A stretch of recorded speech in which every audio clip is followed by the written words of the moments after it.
Caleb Harrow signed the papers with trembling hands. $1, that was all. 23 years of sweat and sacrifice, gone for the price of a cup of coffee. The banker's pen scratched loud against the silence. Outside, his cattle bawled in confusion as strangers pushed them toward waiting wagons. The sound cut straight through him. But what choice did he have? The contract was ironclad. Vernon Blackwell had made sure of that. Strange thing, the banker muttered, not looking up. Never seen a man sell prime land for $1. Not unless... He stopped short. Not unless what? Caleb wanted to ask, but his throat was dry as sand. The banker knew something. Everyone in town did. No one was saying a word. They'd been avoiding his eyes for weeks, ever since Blackwell's lawyers showed up with their polished smiles and heavy briefcases. Caleb folded the receipt and slipped it into his shirt pocket. $1 signed and sealed. The lawyers had said everything was legal. Nothing could be done. He turned toward the door, boots echoing in the empty bank. Behind him, the banker was already on the telephone, voice dropping to a whisper. Caleb caught only fragments. It's done, yes, tomorrow morning. Tomorrow morning? What was happening tomorrow? Stepping into the harsh midday sun, Caleb noticed 2 riders on the ridge above town. They'd been there every day this week, just watching. Apache horses painted for war, or so he thought. But the Apache hadn't been in these parts for a decade. One rider raised his hand, not in greeting, but as if Caleb's signature was the signal they had been waiting on. Why would Apache riders be watching a broken man who just lost everything? And why now? Dust followed Caleb's boots as he walked down Main Street. Each step carried him farther from the life he had built. 23 years, now nothing more than a crumpled receipt in his pocket. He stopped outside Murphy's store, where old Pete was sweeping the porch with slow, steady strokes. Pete had been sweeping that porch every morning for 30 years, but today he wouldn't meet Caleb's eyes. "Pete," Caleb called. The broom froze. "Heard about the sale," Pete muttered, staring at the boards. "Shame, what happened? What did happen?" Caleb pressed. "Nobody's giving me straight answers." Pete's hands tightened on the broom handle. "Sometimes a man signs papers he shouldn't. Sometimes those papers hold words that weren't there before." Cold spread through Caleb's stomach. "What are you saying?" "I'm saying Vernon Blackwell's got lawyers who use tricks most folks never heard of. Legal tricks." Finally, Pete looked up. His eyes carried both pity and fear. "That's all I can say. Can't afford to say more." The fear in Pete's voice hit Caleb hard. If a man like Pete Murphy, who'd stood firm against rustlers and outlived 3 droughts, was afraid to speak, then Blackwell's reach stretched farther than anyone guessed. Caleb turned back toward the ridge. The riders were still there, unmoving. Now in the clear light, he saw their horses bore no paint at all. He had been wrong. Still they waited. "Pete," Caleb asked quietly, "how long have those men been coming around?" "About a week," Pete said. "Every day, same time every day. Never caused trouble. Never came down into town. Just watched. A week of this. The same week Vernon's lawyers circled like hungry wolves. The same week the bank suddenly discovered issues in his loan. The same week everything began to unravel. As Caleb stared at the ridge, one rider dismounted. The man let his horse down with steady, deliberate steps. He wasn't riding into town. He was walking toward Caleb. The Apache carried himself like he owned every inch of ground beneath his boots. Even at a distance, Caleb saw the man's eyes fixed directly on him. Pete's broom slipped from his hands and clattered across the porch. "Sweet Lord," he whispered, "they're coming down." Whatever these men wanted, whatever tie they had to his ruin, Caleb was about to find out. None of this could be coincidence. Not this week. Not now. The Apache stopped 10 feet from Caleb, close enough to speak in a calm voice. His weathered face bore the lines of someone who had read both land and men his entire life. "You are Caleb Harrow," the man said. It wasn't a question. "I am," Caleb answered, throat dry. "And you are?" "I am called Grey Eagle. I speak for my people." His English was precise, practiced. "We have been watching you for many seasons." Behind Caleb, Pete Murphy had slipped back into his store. The door slammed shut, leaving the street empty as if cleared by a hard wind. "Why?" Caleb asked. Grey Eagle nodded toward the mountains. "My grandfather's grandfather hunted these valleys. His bones rest in the sacred ground beyond the red cliffs. But Washington papers now claim this land belongs to others." Caleb swallowed. "The government moved your people years ago. Yes, but not all of us left. Some became invisible. His dark eyes studied Caleb. We watched the settlers come. Most took what they could, cut down ancient trees, poisoned streams, treated the earth like an enemy. Not all of them, Caleb said quietly, beginning to understand. No, not all. You restored the creek that runs through your land. You spared the old forest. You moved your cattle when the grass needed to heal. Caleb felt heat rise in his chest. Fat lot of good it did me. I lost it all anyway. Did you? Grey Eagle asked, voice steady. Or did you only lose what Vernon Blackwell wanted you to lose? The words struck like cold water. What do you know about Vernon? I know he has been buying land with tricks. I know he plans to strip this valley bare, and I know the papers you signed yesterday were not the same as the ones you read 3 weeks ago. Caleb's fists tightened. Can you prove that? Perhaps, but first you must see why it matters. Blackwell is not finished. He means to buy the sacred valley where my ancestors rest. The government has already agreed to sell. When? Tomorrow morning. The same hour he takes your ranch. Caleb's world tilted. I don't have standing anymore. I don't own a thing. For the first time, Grey Eagle's face shifted into a faint smile. That depends on whether the papers you signed are binding. What are you proposing? Grey Eagle drew a folded paper from a leather pouch. This is the contract you signed 3 weeks ago. My people know how to gather what we must to survive. Caleb's heart pounded as he opened it. The words blurred, then sharpened. Loan terms, payment schedule, collateral, all of it different. The papers I signed yesterday weren't these, he whispered. The numbers, the dates. This one gives me 60 days to cure the default, not 6. Grey Eagle's eyes hardened. Blackwell's lawyers swapped your contract. They waited until you were desperate, then set papers before you that looked the same but weren't. Grey Eagle's voice carried the weight of bitter years. It is an old trick, used against my people many times. Caleb's hands trembled as he read further. According to the original contract, he still had 53 days left to make his payments. Yesterday's sale had been nearly 2 months too soon. This proves fraud, Caleb said, his voice gaining strength. But why are you helping me? Because your ranch borders the sacred valley. If you regain ownership, you have legal standing to block Vernon's purchase of our ancestral ground. Grey Eagle folded his arms.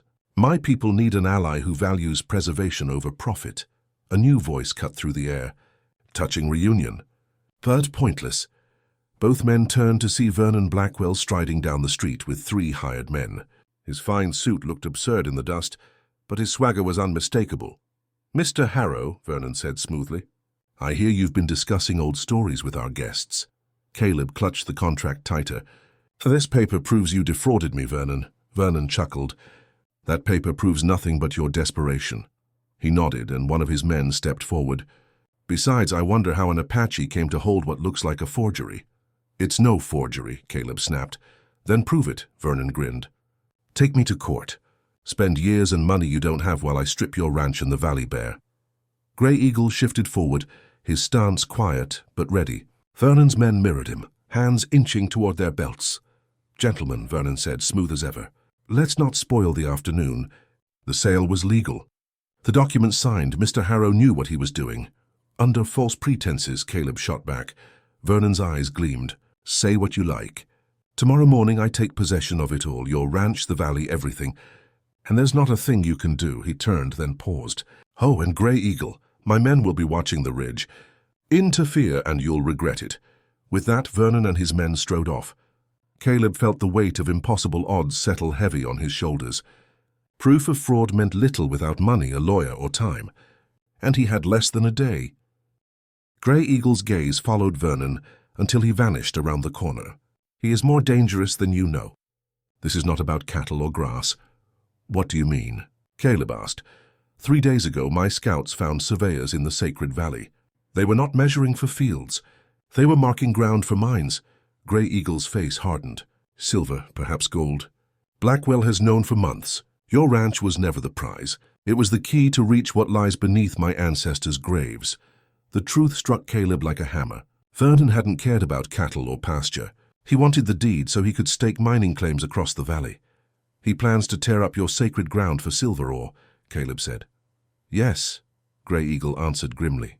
And tomorrow's government sale will give him that right. His fists clenched. Unless the neighboring landowner files an objection before it is finalized. But I'm no landowner anymore, Caleb said bitterly. Vernon saw to that. The fraud changes everything. If we can prove it by 10 o'clock tomorrow, your objection would halt the sale. Caleb let out a harsh laugh. With what lawyer? Vernon owns the bank, half the town, and likely the judge too. Even with this contract, we'd need weeks to fight him. Grey Eagle studied him for a long moment.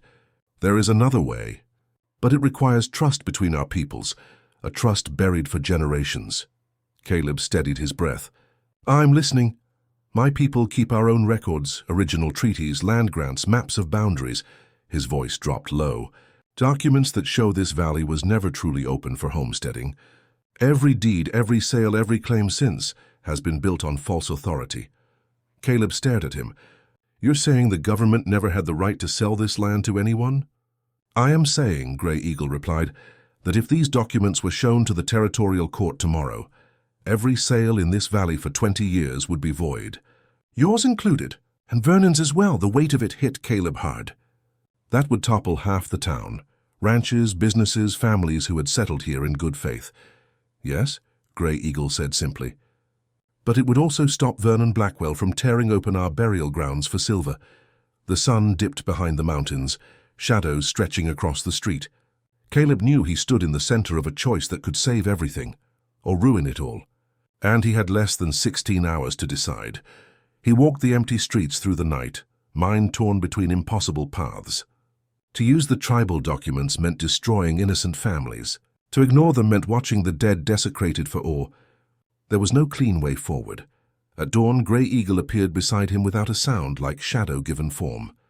You have decided, he said. It wasn't a question. I can't use those papers, Caleb said. Too many good people would lose their homes. Families with children. Old folks who've never wronged a soul. Grey Eagle nodded slowly. This is why we trust you. Another man would have seized the power without thought. Then it's finished, Caleb said hoarsely. Vernon wins. He takes your sacred valley, and there's nothing either of us can do. Perhaps there is another way, Grey Eagle said, his voice carrying a new weight.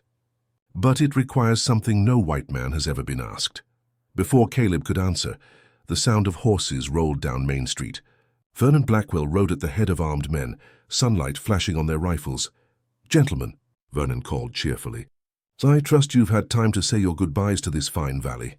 He dismounted, brushing dust from his coat with practiced grace.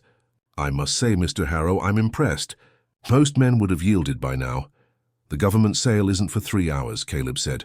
Ah, Vernon smiled, pulling a pocket watch with theatrical care. But I've had a change of plans.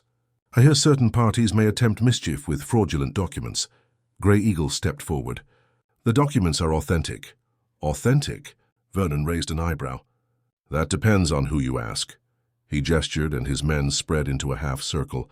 I've decided to take possession under emergency provisions.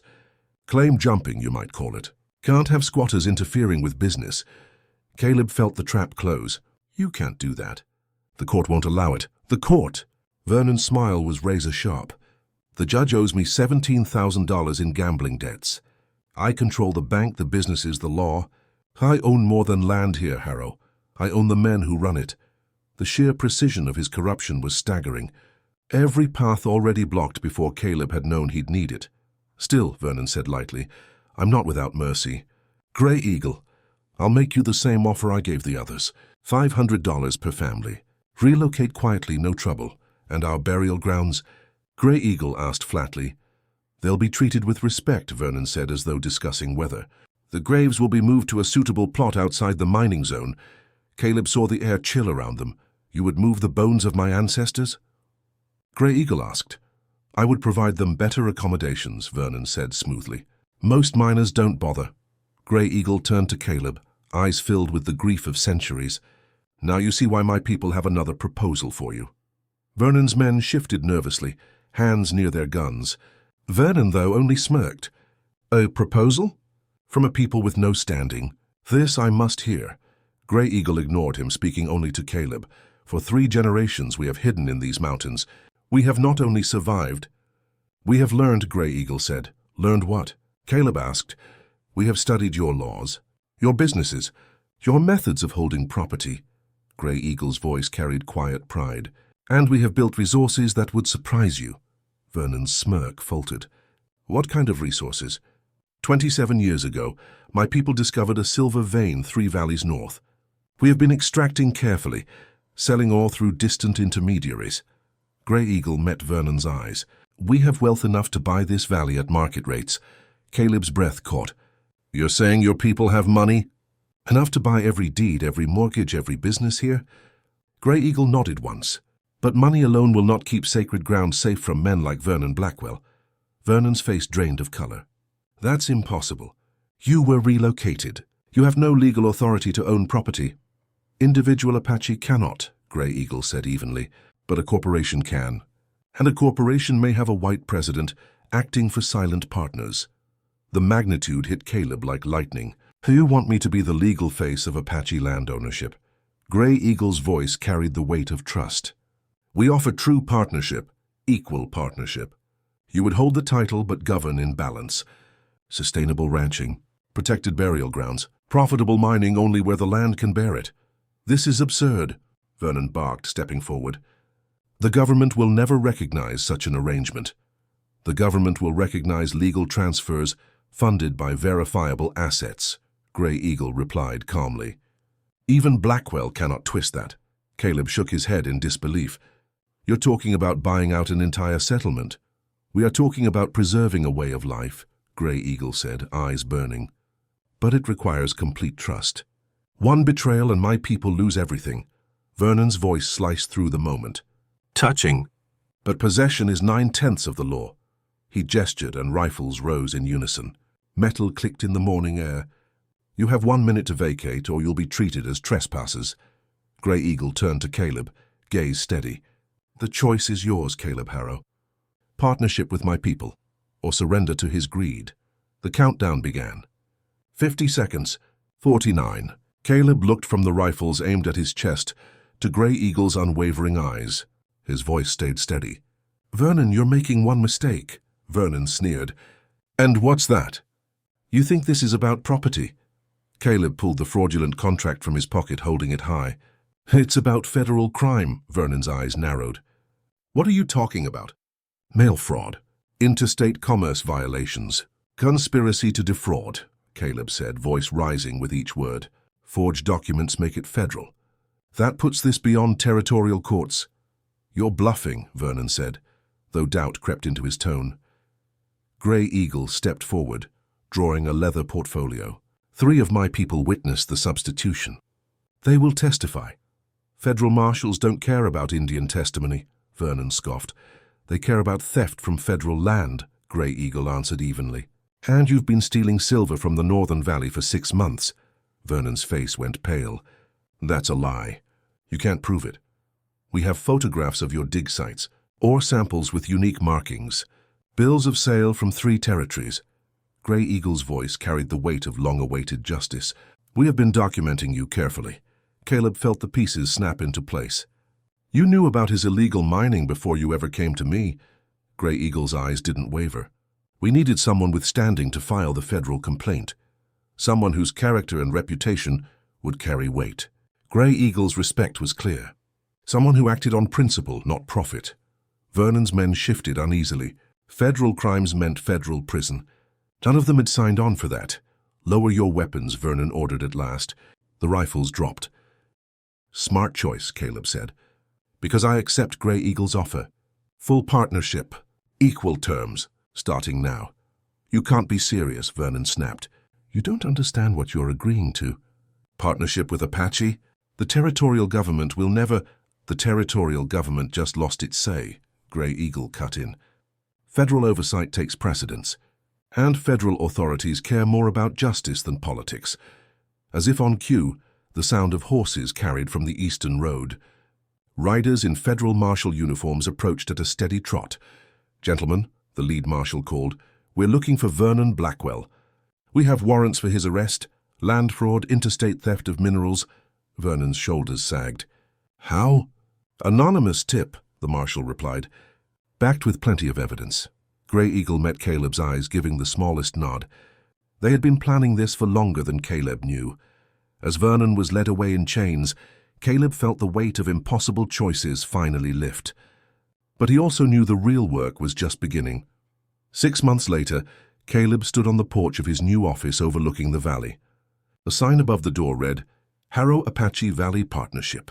What once seemed impossible had become real. Apache families had returned to plant their crops alongside settlers. The creek ran clean. The old forest still stood. Shared stewardship was working. Grey Eagle approached from the sacred valley, where burials were now protected by federal law.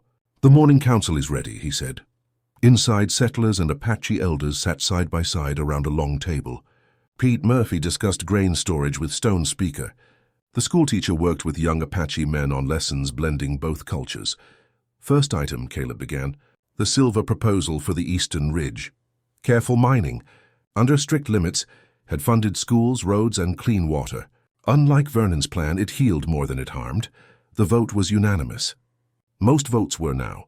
People had learned cooperation paid better than competition. Afterward, Caleb walked the town. Shops bustled. Families thrived. The Apache shared ancient knowledge of farming and water. Yields had doubled. At the store, Pete Murphy waved. Afternoon, Mr. President. The title still felt strange. Caleb Harrow, president of a partnership that controlled more land than most governors, yet run on respect and balance. At the edge of town, a wooden sign read, Harrow Apache Valley Partnership. Founded 1874. Built on trust. Sustained by respect. Below, in smaller letters, in memory of all who lost their way chasing only profit. Vernon Blackwell was serving 15 years in federal prison. His claims void. His schemes exposed. The man who tried to take everything had lost it all. Caleb, who had once sold his ranch for $1, now held something greater than ownership. He held stewardship of an entire valley. He'd lost land but gained legacy. He'd given up for himself, but built something for all. Grey Eagle had been right. The offer was unlike any made before, not just wealth, not just land, but proof that two different peoples could build something stronger together than either could alone. And standing in the valley, he now helped protect. Caleb knew he had never been richer in his life. If you enjoyed this story, click the video on your screen to watch another unforgettable Western tale where courage and destiny collide. Don't forget to subscribe and consider a super chat to help us keep bringing you more stories. Your support means everything.